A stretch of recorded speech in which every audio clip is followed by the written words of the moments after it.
Today we are trying to get back our old context menu from Windows 10. This menu is the default Windows 11 context menu. If we want to use the old context menu, we have to open show more options, and then this one will be our old Windows 10 context menu. For this, searching on Google Windows 11 classic context menu, and this is available on Major Geeks. Let's open the site.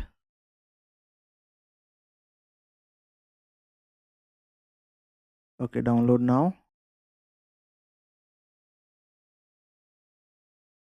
The download has started. Okay, the download is complete. Now let's go back to our download folder.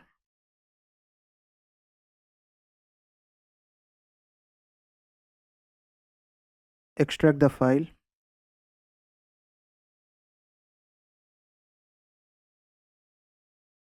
Let's run it and enable classic context menu. Once that is done, restart the Explorer. Everything is done.